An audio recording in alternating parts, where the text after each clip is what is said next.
Hi guys, I'm back, and today I'm gonna show you how to make a very delicious recipe. It is a fettuccine alfredo, like a shrimp fettuccine alfredo. It is so tasty guys, it is so easy to make, very delicious. My family love this recipe, and all my friends that I made this in the past, they go nuts. It is very easy to make, so let's get started. So guys, the first thing that I'm going to do is to cook my shrimps. So in a pan over medium heat, I'm going to go ahead and add some butter and allow the butter to melt. Once the butter has melted, we're going to go ahead and add 1 clove of garlic, and we're going to add our shrimps that are peeled, deveined. They're nice and clean, they don't have the tail. If you want, you can leave the tail on, but it is easier to eat if they don't have the tail. So you're going to add that in there and cook it like for about 3 minutes until they're nice and pink on both sides.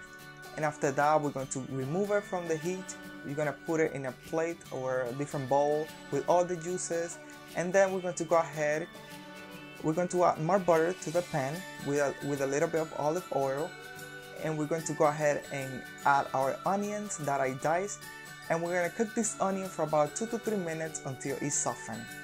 After that, we're going to go ahead and add some minced garlic and cook for about 30 seconds until it's nice and fragrant. And now we're going to add a chicken bouillon cube. That's going to be like my salt, and it gives so much flavor to this dish. It is just amazing. So just add it in there until it's nice and dissolved, and then we're going to go ahead and add some cream cheese. Mix everything together until the cream cheese is nice and soft and it's mixed throughout. Then we're going to go ahead and add some heavy cream, and we're going to bring this mixture to a simmer.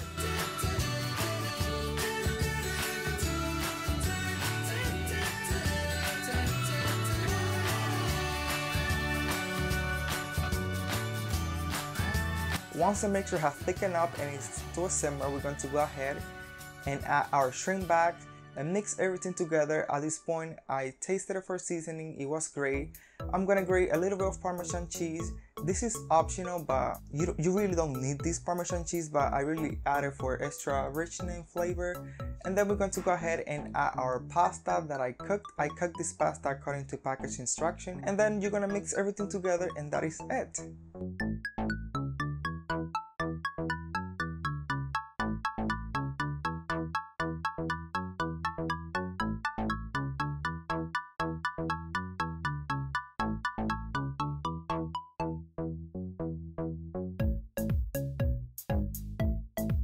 So guys, I really hope that you enjoyed my recipe for shrimp fettuccine alfredo.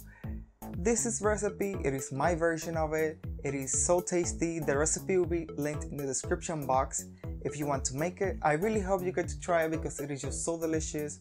Eat it with garlic bread or with a salad. It is just amazing. Don't forget to follow me on my social media like Facebook, Instagram, or Snapchat. That's where things get more personal. So I see you in my next upload. Bye.